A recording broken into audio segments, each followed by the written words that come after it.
kufahamu katika sehemu ama katika somo hili. Kwa hivyo vile mnajua timu ya makambi yetu inasema msiogope enyi kundi ndogo. Lazima tuendelee kukumbushana. Kwa hivyo ningependa msomaji msomee Luka 12:32. Napenda nimusie mafungu matatu yanayohusiana na timu ya makambi, halafu niingie kwa somo langu la kufundisha stewardship ama uwakili. Kwa watu wengi wanaposikia uwakili ama stewardship wanafikiri mambo na pesa. Kwa hiyo kulikuwa ukisikia uwakili unajua ni pesa inazungumziwa, lakini pesa ni baadaye.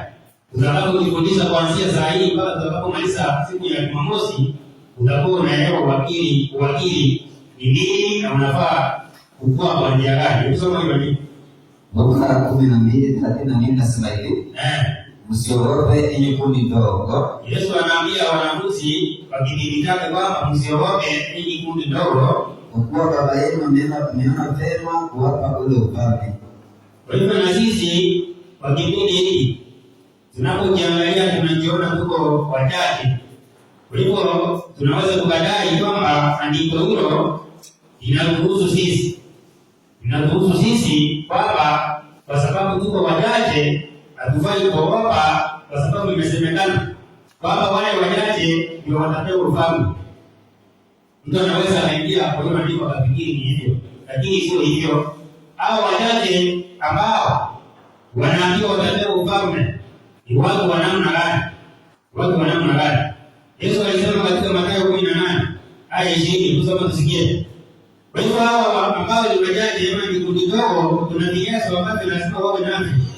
Wakiwa navyo ndio sasa hawafai kuogopa mambo mengine yote. Kusoma nasema hivi. Kwa kuwa walipo wawili watatu wamekusanyika kwa jina langu, nami nipo papo hapo katikati yao. Kwa hivyo wanapokusanyika wawili watatu kwa jina la Kristo, hapo Yesu anakuwa katikati yao. Kwa sababu wamejua jina lake. Na katika kujua jina la Yesu wakuita, maandiko yanasema utaokoka. Ili Warumi 10:13. Kwa hivyo zaidi ya hapo, sasa wale ambao tumeelewa kwamba wachache wanakusudiwa kupewa ufalme, lazima wawe wamemjua Mungu, na katika kumjua Mungu basi wanaacha uovu. Yaani wanaacha mambo na dhambi na mambo mengine ambayo yanamuinua shetani. Hizo wame 2:19 ile Timotheo wa 2. Nimalizia hapo kwa muhtasari wa somo hili linalohusiana na timu ya makambi. Alafu niingie kwa somo langu. Ninasema hivi. Lakini msingi wa Mungu ulio imara umesimama. Wenye muhuri huo msingi uko na muhuri hii. Bwana awajua walio wake. Bwana anawajua walio wake. Na tena kila alitajaye jina la Bwana. Na Yesu amesema pale nyuma kwamba wanaokusanyika kwa jina lake, ina maana wanaita jina lake. Leo kuna watu wengi wanaita jina la Yesu, lakini katika hawa wachache watakaoita jina la Yesu wanafaa wafanye nini ndio wapewe ufalme? Maana tusikie, kila alitajaye jina la Bwana na auache uovu. Kwa hivyo ndugu zangu na dada zangu, ni kwamba sisi kundi ndogo lazima tuache uovu. Kama tunadai tunakusanyika kwa jina la Kristo, basi ndio tumejua na kulitaja, tunafaa kuachana na uovu ndio tuwe na tiketi ya kupata ufalme ule. Lakini kama tutakuwa wachache na tuache uovu, ina maana tutakuwa tumedanganyika na kutokuelewa maandiko vile yanakusudia. Wachache ama wadogo ni wale wameacha uovu, wamekubali kuiza Mungu na kusema, au tu ndio watakaopata ufalme.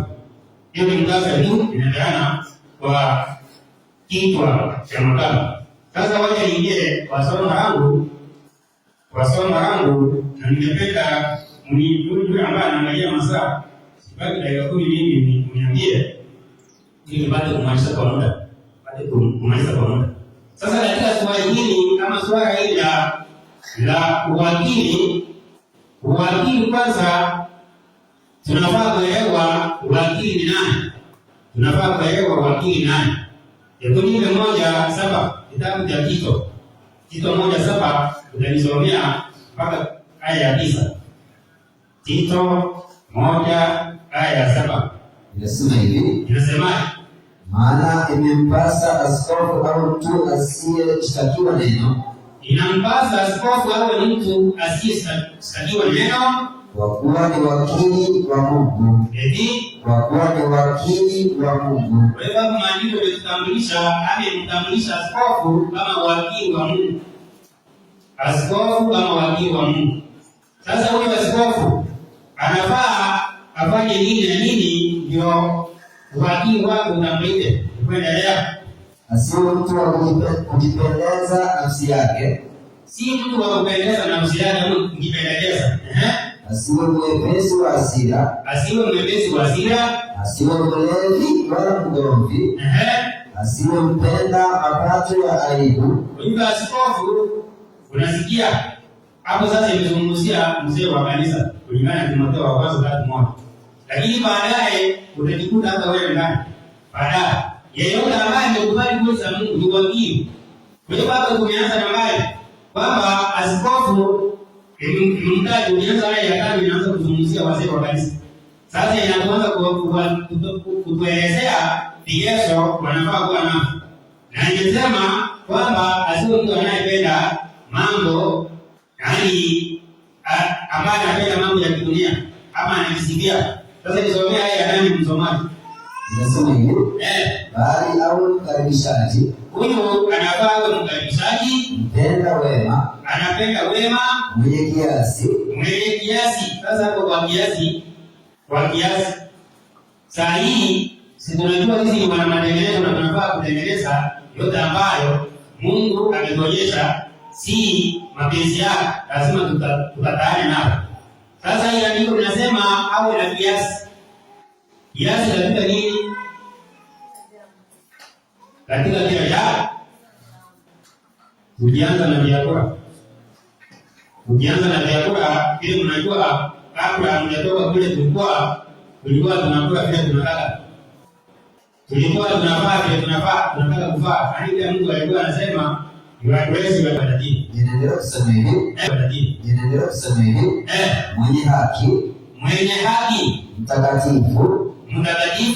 Mwenye kudhibiti nafsi yake. Kwa hivyo ukisikia mwenye haki ni kwamba anatii sheria za Mungu. Kwa hivyo hata wewe ikiwa unatii sheria za Mungu, basi ikiwa hata wewe ni wakili. Maana kulingana na Isaya 51:7 inatueleza kwamba wale wanao kulingana wako na haki ni wale wako na sheria za Mungu ndio walimwao. Kwa hivyo baba wakili ambaye ni askofu kulingana na Paulo anatueleza ni kwamba anafaa awe na haki. Kwa hivyo haki ili uwe nayo, na sisi sote tunajua tunafaa kupewa ama kuwa na haki ya Kristo. Kwa hivyo haki ya Kristo sio kitu kingine, ni kutii amri za baba yake ndio tupate haki yake. Kwa hivyo tukitii hayo, basi sote ni mawakili wa Mungu. Kwa nini? Tulisomea ile moja Wakorintho wa kwanza. Wakorintho wa kwanza ile moja. Nasema hivi. Wakorintho wa kwanza ile moja nasema. Mtu na atuhesabu hivi. Kuwa tu watumishi wa Kristo. Kuwa tu watumishi wa Kristo na mawakili wa siri za Mungu. Hapo lazima imezungumzia mmoja ama wote? Wote ambao wamekubali kweli wanakuwa mawakili. Kwa njia gani? Maana Mungu ndiye anayepeana. Mungu ndiye anayekufanya uwe mawakili wako. Kwa hivyo Mungu ndiye wakili wa kwanza kulingana na hiyo andiko. Kwa hivyo Mungu ndiye wakili wa kwanza. Unapoanza kujua mambo ya wakili, lazima kwanza wewe ujitambue wewe ni nani. Bila kujitambua wewe ni nani, huwezi kumjua Mungu. Maana lazima wakili ajijue. Anajijua kwa njia gani? Anaanza kujitafakari. Kwa nini hapo? Kwa nini anaishi? Umuhimu wake wa kuwa katika ulimwengu ni upi? Sasa utakapoanza kujiuliza maswali hayo, ndio baadaye utakuja kujigundua kwamba wewe si mali yako mwenyewe. Kuna yule ambaye alikufanya ama amekuruhusu uwe vile ulivyo. Amekuruhusu vile ulivyo. Kwa hiyo mawakili wazuri ni wale kwanza wanamtambua Mungu kama wakili wa kwanza. Wanamtambua Mungu kama wakili wa kwanza. Maana Mungu yeye ndiye anaongoza mambo yote. Hebu nisomee kitabu cha Zaburi. Zaburi 103 aya ya 19. Kwa hivyo hii uwe wakili mwema, kwanza lazima ujue wewe ni nani, ujitambue. Utakapo hasa kujitafakari wewe ni nani na unafaa ufanye nini, ni kwa nini unaishi, hapo ndio utakuja kutambua kumbe kuna yule aliyefanya yote na kuna yule ambaye aliyeniumba. Huyo ndiye alikusudia niishi. Sasa utakapomtambua, basi ndio utaweza ukawa wakili mzuri na hata ukatenda yale ambayo yanampendeza yeye, ndio apate kukupa kile ambacho kinakuhusu. Kusoma tusikie. Na nisomea hiyo 19 tasoma mpaka 22. Nasema hivi. Bwana ameweka kiti chake cha enzi mbinguni. Bwana ameweka kiti chake mbinguni. Na Paulo pale alituambia kwamba tumekuwa mawakili wa Kristo. Mawakili wa Kristo kupitia kwa Mungu. Kupitia kwa Mungu. Kwa hivyo wakili wa kwanza ni Mungu mwenyewe. Ni Mungu mwenyewe. Kwa hivyo sisi sote ni mawakili, lakini tusipomjua Mungu na tabia yake na vile uwakili wake unakuwa, ina maana tunaweza kukawa mawakili wa shetani. Tunaweza kukawa mawakili wa shetani tukifikiri mawakili wa Mungu. Tusoma. Bwana ameweka kiti chake cha enzi mbinguni. Na ufalme wake unavitawala vitu vyote. Alafu uibidini Bwana. Kumbe Mungu ndiye anatawala mambo yote. Na pale ile andiko la Paulo Tito ile 1:7 ilieleza wakili kama mzee wa kanisa. Lakini katika mzee huyu wa kanisa tunajua yule ambaye anamweka ni Mungu. Ni Mungu anamweka apate kuongoza. Kwa hivyo wakili wa kwanza ni Mungu mwenyewe. Yeye anaongoza akiwa mbinguni. Yeye anaongoza akiwa mbinguni. Sasa soma tusikie kisomaji. Inasema hivi. Kwa hivyo tukimtambua huyu Mungu, basi tutakuwa mawakili wanaofaa. Tutakuwa mawakili wanaofaa. Katika kila jambo tutakalolitenda litafanikiwa na litapendeza wale ambao wamemcha Mungu na wale ambao wamemcha pia wataona Mungu kupitia kwa matendo hayo ama kupitia kwa wakili huo ambao tunadhihirisha wamwenyewe ambaye Mungu. Sasa endelea msomaji. Muhimidini Bwana enyi malaika zake. Malaika wanafaa wamhimidi Bwana. Ninyi mlio hodari, mtendao neno lake. Na tunajua malaika wale wazuri walibakia mbinguni. Malaika wale wazuri walibakia mbinguni, na hao ndio Mungu anatumia katika kumkomboa mwanadamu. Kumkomboa mwanadamu. Kwa hivyo Mungu akiwa mbinguni kama wakili wa kweli, hakuna utaratibu wake. Hakuna utaratibu wake wa kufanya kazi yake. Na sisi kama wakili wake, basi lazima tuwe na utaratibu huo. Lazima tuwe na utaratibu huo. Tutakapomjua Mungu huyo, tutajua kwamba hakuna sheria yake. Kwa nini? Malaika wanaosemekana wako mbinguni, Yesu anasema kwamba wale ambao watakaoshinda watakaenda mbinguni watafanana na malaika. Hebu nisomee Luka 20:34. Kwa hiyo ina maana sisi tukiwa mawakili wazuri, baadaye tutafika mbinguni. Lakini tukifika mbinguni tutafananishwa na malaika ambao tunaona wanakaa mbinguni. Na malaika hawa baadaye tutaangalia tuone wao kupitia kwa wakili wa kweli ambaye ni Mungu wanakuwa na utaratibu wao kwake. Tukiwa na utaratibu wa hao malaika, basi ina maana hata sisi tutakuwa tumefaa kuwa mawakili wanaomfaa Mungu katika ulimwengu huu tunaotarajia kufunuliwa ule uongofu ambao utakuja mwisho.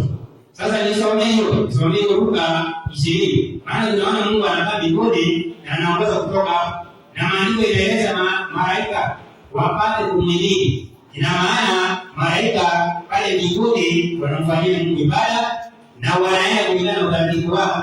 Na wakili lazima awe na utaratibu na aongoze sawa sawa na vile wakili wa kweli ambaye ni Mungu anaongoza. Kusoma inasema hivi, Yesu akawaambia, wana wa ulimwengu huu huona kuolewa, wana wa ulimwengu wanaoa na kuolewa, lakini wale wahesabiwa kuwa wamestahili kupata ulimwengu ule, wale ambao wamestahili kupata ulimwengu ule na kula kufufuka katika wafu, hawaoi wala hawaolewi, wala hawawezi kula tena, kwa sababu huwa sawasawa na malaika. Na tumeona malaika wanakaa wapi? Mbinguni. Kwa hivyo wale ambao wanaenda mbinguni watakuwa wanatabia sawasawa na malaika wale ambao ni watakatifu wanaishi kule mbinguni. Hiyo ndio maana yake. Kwa hivyo ikiwa tunaenda na utaratibu wa kuelewa wakili wa kweli ambaye ni Mungu, tunafaa kumtolea heshima na kuenda kulingana na mapenzi yake. Basi ina maana tutakuwa na wakili ambao tumejitungia ama tukamwakilisha shetani. Sasa tukiwa tumemjua basi Mungu anakaa mbinguni, kila ambacho tunafaa kufanya ni kufanya mapenzi yake. Yaani kufanya wakili wetu ufanane na wake. Kwanza Mungu ndiye aliyetuumba. Tena yeye ndiye ametuweka kule. Kwa hivyo sisi kama mawakili, vile ambavyo ametuambia tusimamie ni vyake bado. Kwa hivyo tutakapomtambua kuwa sisi tumetokana na Mungu, sasa ina maana tutafanya kumpenda Mungu na kufanya kulingana na vile yeye mwenyewe anaagiza. Ndio baadaye tupatane kule mbinguni na mwanaye pamoja na malaika ambao wametii na kuelekezwa na mwongozo wake. Sasa nenda Kumbukumbu la Torati 30:20. Tutakapomtambua kwamba Mungu ndiye wakili wa kwanza, naye ndiye ambaye ametufanya tukaishi, basi hata kumtolea itakuwa si kitu ngumu. Maana tunajua hizi zote ni mali yake, akitakacho kutoka kwetu ni yake. Kwa hivyo sisi wenyewe tukijielewa na tuelewe tumetokana na wapi, ina maana sasa kufanya yote yanayomhusu Mungu na kumpendeza itakuwa ni kazi ngumu. Kusoma inasema hivi, kumpenda Bwana Mungu wako. Sasa tutakapomjua huyu Mungu na mapenzi yake kwamba tumetokana naye, sasa tunafaa tumpende. Na unapopenda mtu ama rafiki yako, siku zote unakuwa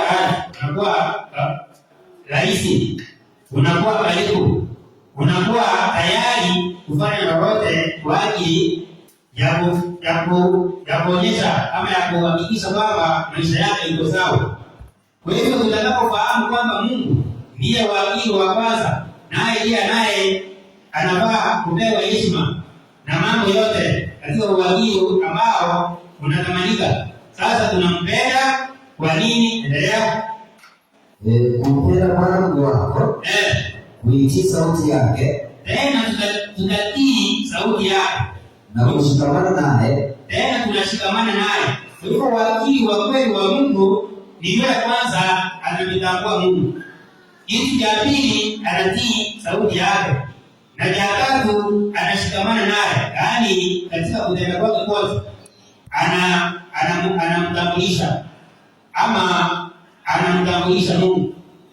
anamtambulisha Mungu. Kwa hivyo mimi na wewe ikiwa ni mawakili wa Mungu, ina maana kila kitu ambacho tutakachokifanya tutakuwa tunatafakari kama ni Mungu akiendelea hii kitu ifanyika aje, kama ni Mungu hii kitu amekifanya aje. Sasa hapo ndio utakuwa wakili ambaye unamfahamu Mungu na unakielewa unatoka wapi. Kuendelea kusema hivi, kwani hiyo ndio uzima wako. Yeye ndiyo uzima wetu. na wingi wa siku zako, na yeye ndiye anajua siku zetu za mwisho, upate kukaa katika nchi Bwana aliyowaapia baba zako Ibrahimu, Isaka na Yakobo, kuwa atawapa. Kwa hivyo tunaona unapomwelewa Mungu unajua kwamba yeye ndiye uzima wako, na yeye ndiye anajua siku zako za mwisho. Yeye ndiye anajua siku zako za mwisho. Sasa utakapomjua, basi utaanza kumpea heshima na utaanza kuhakikisha unaelewa uongozi wake kama wakili wa kweli unatekelezwa. Baadaye unapomfahamu ni kweli, sasa utamtukuza. Katika kumtukuza Mungu ni katika kufanya mapenzi yake. Kulipa Danieli 5:21. Nisomee mpaka 23. Kwa hiyo ukimjua Mungu huyo kama yeye ndiye wakili wa kwanza ambaye amepeana wakili wengine ikiwemo wewe mwenyewe, sasa utamtukuza yeye. Sasa unapomtukuza Mungu, ina maana unamtukuza katika kila ulivyo nayo. Tusome msikie. Inasema hivi. Akafukuza mbali na wanadamu. Hapa tunaelezwa Isa ya Nebukadneza. Vile aligairi maslahi ya Mungu akaenda na giza. Sasa ikija tukuzwe. Alipofukuzwa nini iliendelea? Moyo wake ukafanywa kuwa kama moyo wa mnyama, na makao yake yalikuwa pamoja na punda mwitu, akalishwa majani kama ng'ombe. Huyo Nebukadneza alikuwa kiongozi wa dunia nzima, na maandiko yanaeleza kwamba Mungu ndiye alimwaja awe hivyo ili apate kuongoza, lakini akamkosa yule aliye ruhusu awe kile alikuwa, akaanza kufanya vingine. Sasa Mungu alimtoa katika sehemu hiyo. Ina maana hata sisi kama mawakili tumetangulia kusema askofu na viongozi wengine wote ambao Mungu ameweka kama watumishi wake wa uongozi wengine, ikiwa watamuelewa Mungu kama wakili wa kwanza kumzingatie, basi ina maana hata watapotosha hao wengine wote, na baadaye wao wenyewe makao yao itaondolewa. Kwa hiyo lazima tuelewe wakili wa kweli ni yupi, ndio baadaye hata yule ambaye anatuongoza amewekwa naye, ndio tupate kumtambua kama anaenda sawasawa na yule ama amepotoka. Lakini tukisahau kufikiri wakili ni mtu wa kawaida tu, si Mungu wakili wa kwanza, basi tutapotea kama wakili wa shetani ambao watatokezea ndani mwetu kama katikati yetu. Kusoma hiyo andiko tunasema kwa 23. Inaendelea kusema hivi. Moyo wako ukafanywa kuwa kama moyo wa mnyama, na makao yake yalikuwa pamoja na punda mwitu, akalishwa majani kama ng'ombe. Mwili wake ukalowa maji kwa umande wa mbinguni, hata alipojua ya kuwa Mungu aliye juu, ndiye aliyetawala katika ufalme wa wanadamu, na ya kuwa umeweka juu yake yeye amtakaye. Kwa hivyo Mungu ndiye anaweka tu mtu yeyote ambaye anayemtaka. Kwa hivyo Mungu anapokuweka amekuweka kama wakili, mwakilishi. Sisi tunachukua nafasi yake. Kwa hivyo Mungu anakuweka kumwakilisha, lakini usipomwakilisha basi anajua vile atakufanya. Kuendelea. Na wewe mwanawe Belshaza, ukujinyenyekeza moyo wako. Kwa hivyo Belshaza hakujinyenyekeza moyo wake alipochukua usukani wa baba. Endelea. Ijapokuwa ulijua hayo yote, bali umejinua juu ya Bwana wa mbingu, nao wameviletea vyombo vya nyumba yake mbele yako, na wewe na wakuu wako na wake zako na masuria wako umevinywea, nawe umeisifu miungu ya fedha na ya dhahabu. Ikiwa Mungu ameweka mtu awe wakili kwa niaba yake, na mtu huyu asije akamtambua Mungu, ina maana kaanza kuabudu miungu mingine, atapotoka na ataacha maadili ya Mungu. Lakini wewe ambapo kuna akili zako, ndio inatangulia kuanza somo hili na msingi wa kweli kwamba Mungu ndiye wakili wa kweli. ili uelewe kwamba wote ambao wanasimama kukuongoza kama Mungu ameweka, basi wazingatie sana maadili ya Mungu na maagizo ya Mungu. Wewe ukiwa na dini zako na unafuatilia amani ya Mungu ambayo ni Biblia, utawatambua ikiwa wanapotoka wanaanza kukuelekeza kwa njia ambayo sivyo. Hapo sasa utakuwa unawatambua. Kwa hiyo kama tunaona huyu hakuelewa kwamba Mungu ndiye anaweza yule anaye kupenda au juu ya wengine ama aelekeza wengine. Kama angejua basi angemtukuza. Lakini wale ambao tunajua sisi tunafaa kumtukuza. Malizia karibu kumsomea. Naendelea kusema hivi. Inasema hivi. Bali mjibuni wa Mungu wa mbingu. Na hao wameleta vyombo vya nyumba yake juu mbele yako. Na wewe na wakuu wako na wake zako na mzuia wako mngenywea.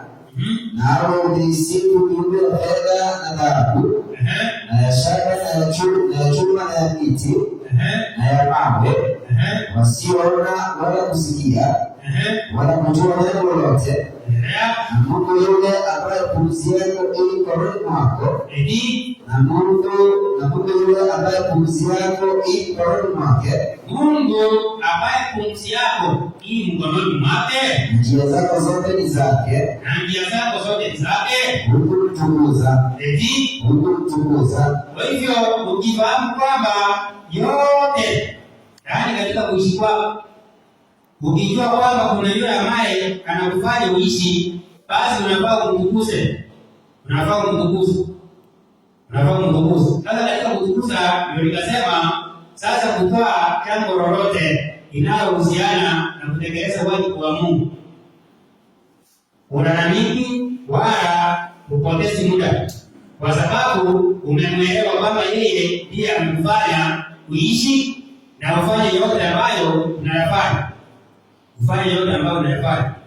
Hivyo mwanadamu kama wakili wa kweli ni yule kwanza anatambua kule ambapo anatoka.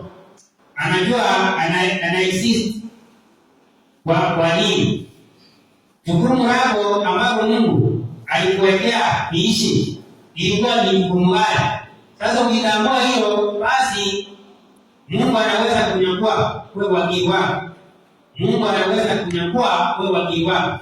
Kwa maana naona Mungu anasema katika Matendo 13:22 kwamba Daudi alimpendeza kwa moyo wake, ya mjawa awe kiongozi wa wengine.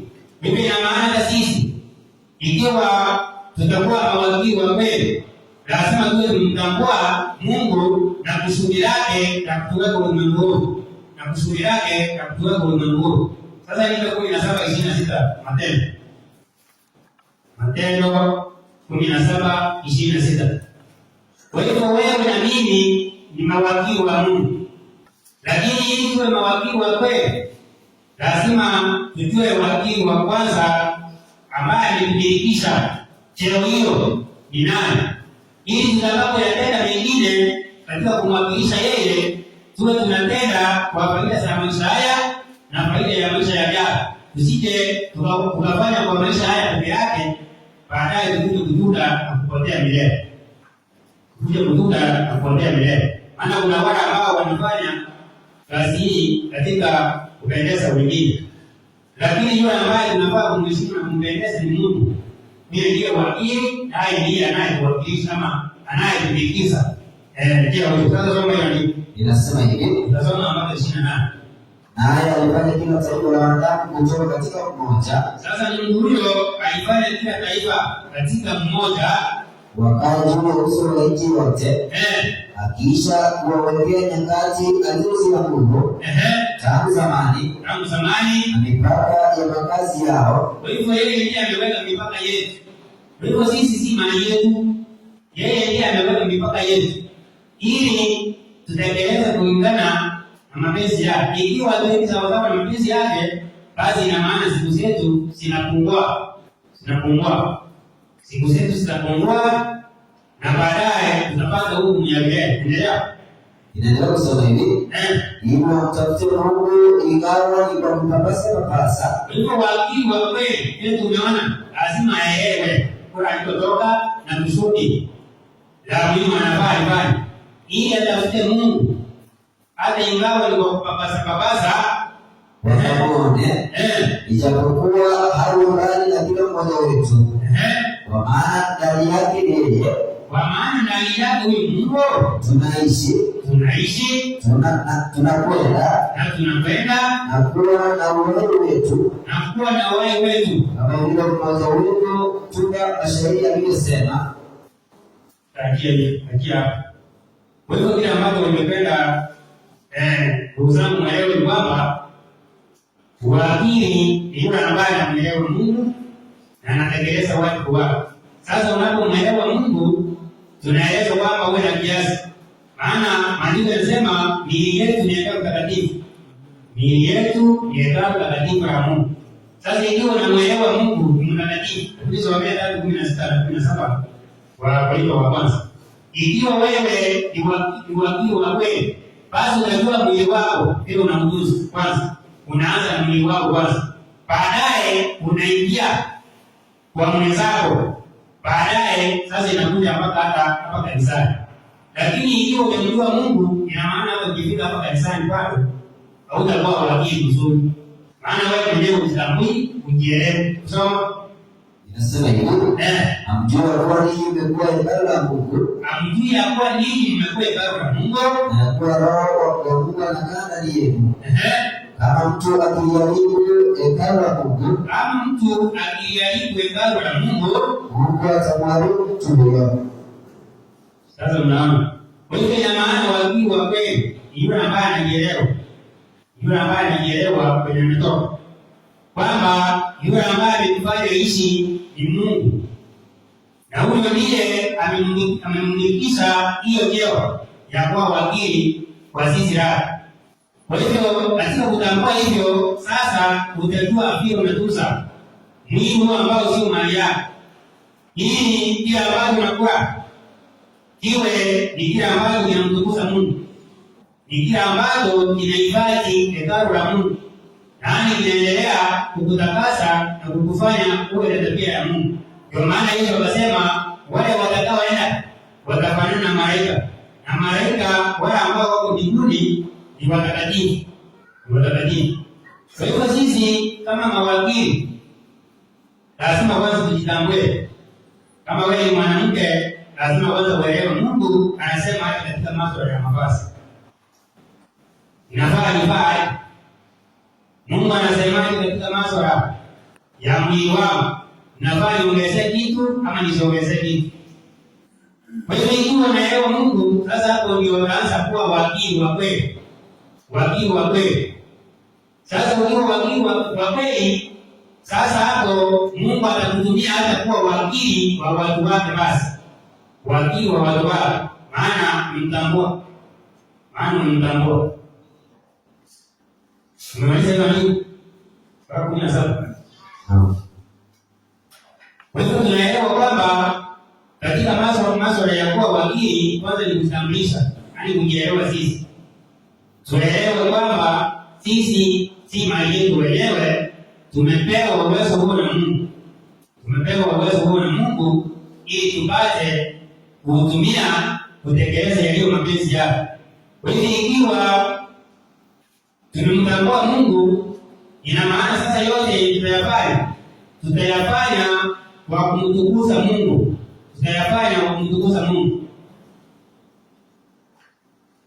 Ningependa unisomee 10:31 hiyo wa Korinto wa kwanza. Kwa hiyo ikiwa unaelewa sasa Mungu kwamba wewe ni hekalu la Mungu ambalo ni takatifu na Mungu anaishi ndani yako, basi huwezi ukajipotoa ama ukafanya lolote lililo kinyume na hekalu la Mungu. Soma tusikie. Inasema basi mlapo au mnywapo au mtendapo neno lolote, fanyeni yote kwa utukufu wa Mungu. Kwa hivyo yote sasa utakayotenda ni kufanya yote kwa utukufu wa Mungu.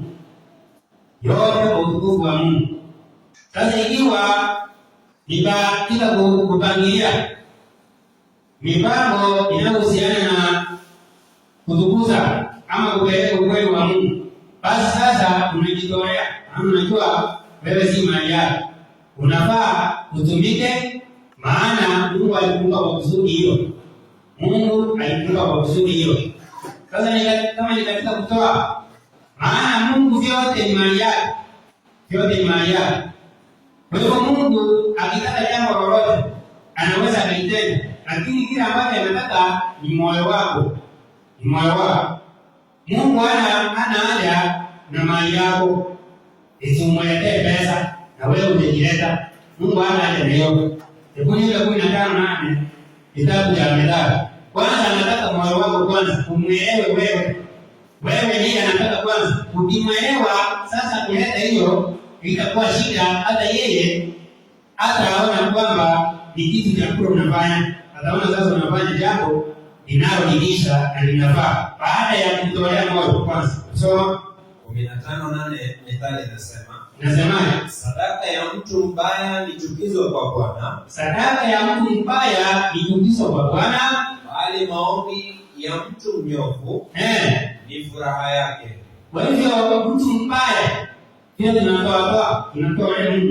Kwa hivyo mtu akubiria kwamba uwakili kutoa tu peke yake atakupotosha, kama ana kuonyesha kwanza Mungu ni nini anahitaji kwako. Mungu anataka wewe kwanza ujitoe kwake. Moyo wako ndiye anataka. Hataki mambo mengine. Maana sadaka Mungu akitaka atapata. Atapata. Tunaona Yesu alikuwa katika ulimwengu Wayahudi walikuwa wanadai kwamba kodi inafaa kutolewa. Na Mungu amemlipisha vitu vyote kwa Yesu. Sasa walipomuuliza Petro kwamba mbona Bwana wewe yeye atoi kodi? Mbona yeye atoi kodi? Unajua Yesu hakusema eti akopeshe pesa atoe ama yeye kutafuta mahali. Yesu alisema tumeenda kwa mto tukoe samaki utapata pesa. Hebu somea 17:25 Mathayo. Kwa hiyo ina maana Mungu akitaka kutekeleza jambo hakuhitaji wewe. Anaweza akapata uwezo wowote wa kufanya hiyo kitu bila wewe. Lakini kile anataka ni kwa sababu anakuhurumia na anataka ndani yako. Kwa hivyo anatafuta sisi ndio yeye. Hataki roho, lakini utiifu tu ndio anataka kuona kama tunatii. Kusoma 17:25 Mathayo. 24 nasema hivi. Hata walipofika Kapernaumu, wale watoza nusu shekeli walimwendea Petro wakasema, Je, mwalimu wenu hatoi nusu shekeli? Akasema hutoa. Naye alipoingia nyumbani, Yesu alitangulia kumuuliza akisema, Waonaje Simeoni? Waonaje Simeoni? Yesu kwamba alijua hata mawazo ya wao kitabu. Sasa anamuuliza Simeoni swali ambalo Simeoni anamuuliza huko. Waonaje Simeoni? Wafalme wa dunia hutoa kodi ama ushuru kwa watu gani? Kwa wana wao au kwa wageni? Naye aliposema kwa wageni, Yesu alimwambia basi kama ni hivyo wana ni mahuru. Endelea. 27. Lakini tusije tukawakwaza. Enenda baharini ukatupe ndoana, ukatoe samaki yule azukaye kwanza, na ukifungua midomo wake utaona shekeli.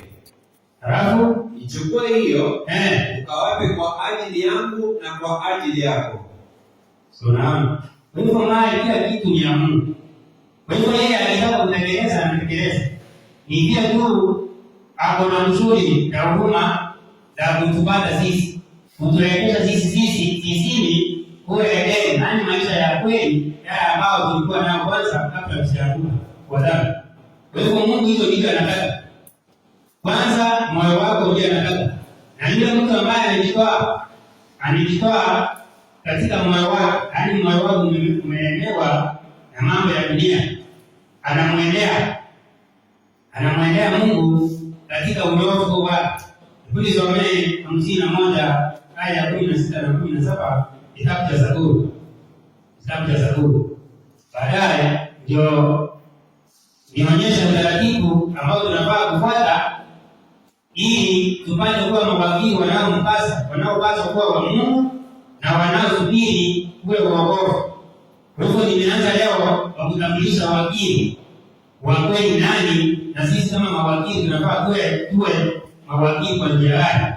Tutakapoendelea kujifundisha mambo mengi ambayo yanatuhusu sisi kwa sisi pia kama mawakili. Kuendelea kusoma hiyo andiko kwanza. Zaburi 51 16 na 17. Nasema hivi, maana upendezi na dhabihu, Mungu apendezi na dhabihu, au ningeitoa wewe kuridhii sadaka ya kuteketezwa. Dhabihu za Mungu ni roho iliyovunjika. Kwa hivyo dhabihu kama sadaka ya kweli yenye Mungu anapendezwa nayo ni roho iliyovunjika, moyo uliovunjika na kupondeka. Mungu hutaudharau. Sasa hiyo ndio uwakili wa kweli.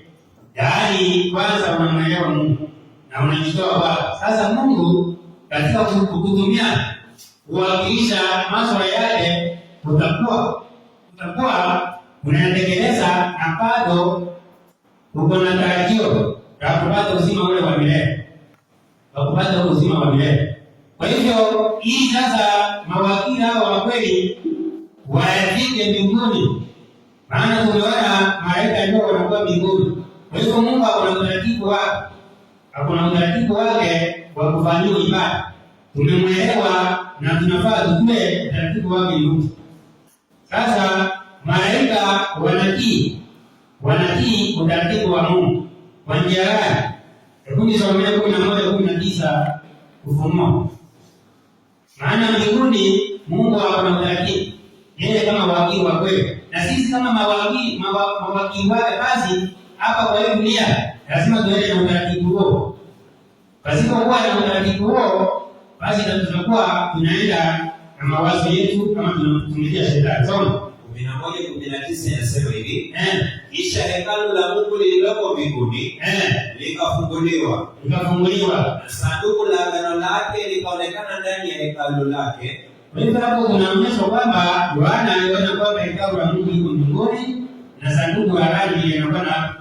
Na hapo mbinguni ndio tulisoma Zaburi ile 103:19 inatueleza Mungu ndiye ameweka kiti chake na anaongoza kutoka hapo. Kwa hivyo ina maana hii sanduku la agano pia tunajua kulingana na Wafalme wa kwanza 8:9 tunaelewa kwamba sheria za Mungu ndizo zinazokuwa katika sanduku hiyo. Kwa hivyo hizo sheria ndizo zinaongoza ibada ya mbinguni. Na katika hizo sheria hapo sasa ndio malaika wanapata kumtumikia Mungu katika utaratibu huo. Kwa hivyo lazima tufuate utaratibu wa ibada ya mbinguni. Sasa ningependa nisome kitabu hapo inaitwa CET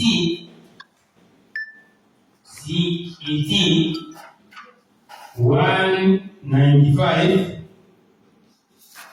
alafu nisome paragraph 3.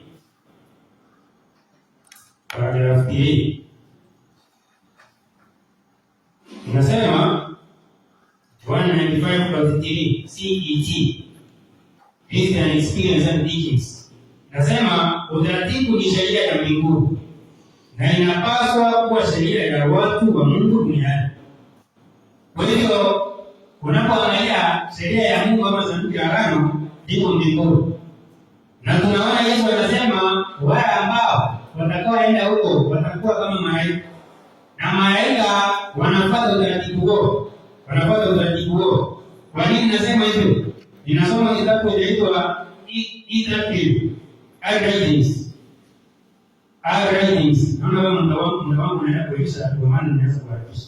I-Writings 39:2 inasema kuna utaratibu na maelewano kamili katika mji mtakatifu.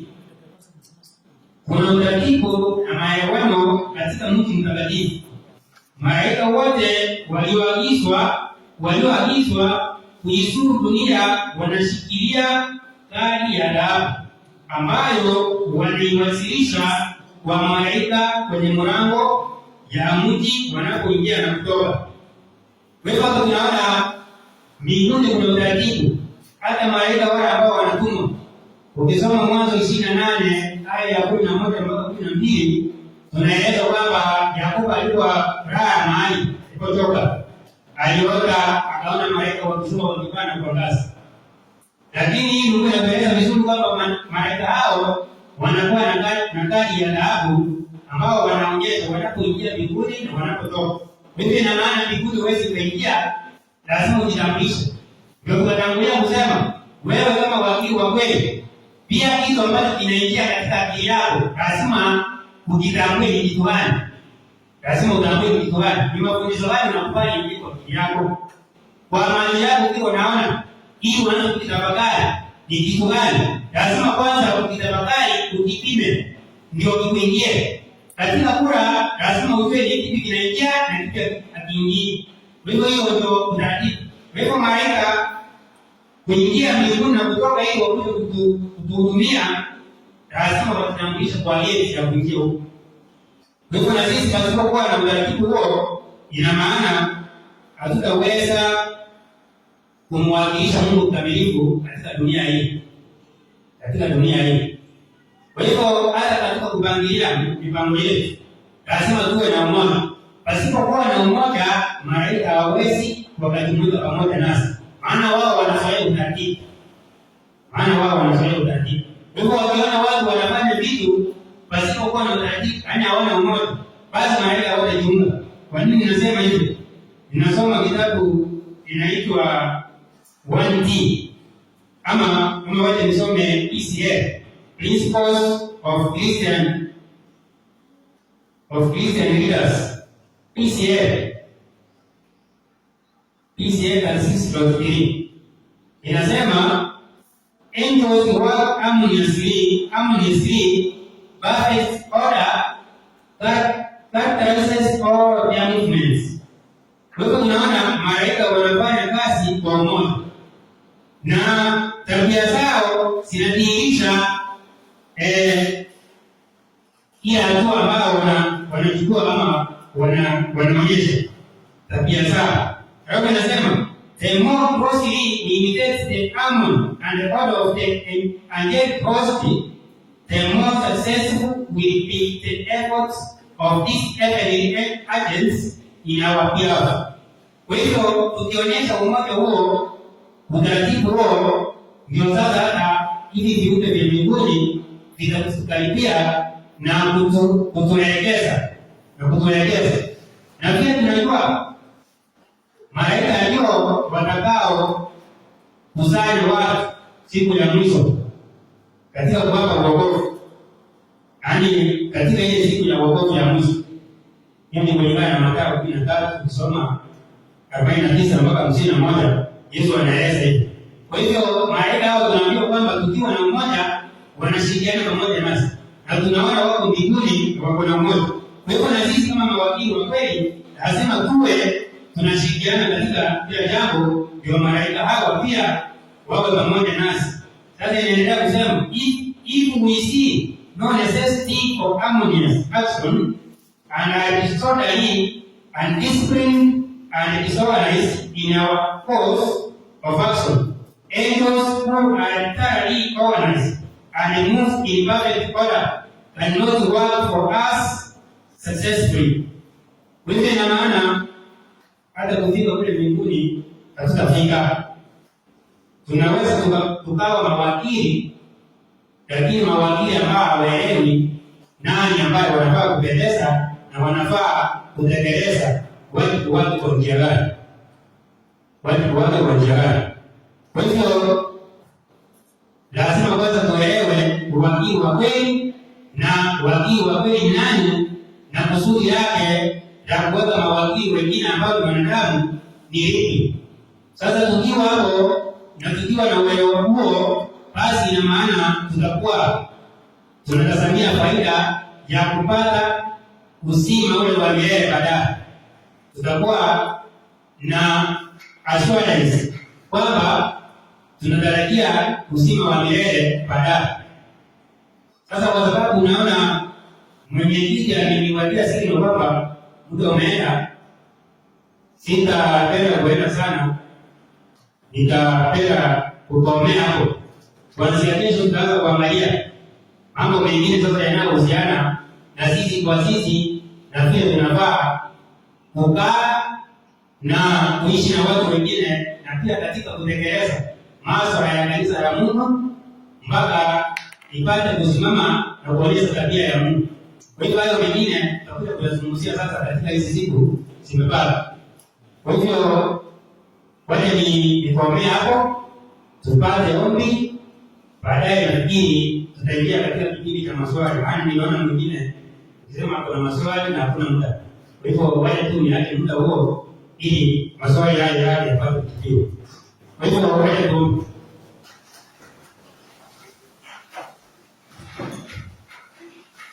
Mungu wetu, tunakushukuru maana umekuwa mwema kwetu na umetuongoza katika njia sawa. Tunaomba uendelee kutufungulia ili tupate kuelewa yaliyo mapenzi yako na tuyatekeleze katika kupendeza wewe, maana hivyo ndivyo ulivyo kusudi lako. Tusaidie kila mmoja wetu tuwe mawakili ama wakili ambaye anafaa katika majambo yako, na kututumie katika kutekeleza yaliyo mapenzi yako ili tupate faida yake baadaye, ambaye ni uzima wa milele kila mmoja wetu anahitaji hapo. Sababu endelea na vipindi vingine vyote, tusaidie na tusamehe mahali popote ambapo tumekosea, ili tuendelee kunyooka na kuelekezwa kupitia malaika zako, na katika Roho Mtakatifu tuendelee kujazwa na tuendelee karibia kuwa na tabia ya mwana wako, ili anapokuja tuwe tumekamilika na tuko tayari katika kufika ule mji ambao umetuandalia. Tumeomba kupitia kwa jina la Yesu aliye Mwokozi wetu. Amen.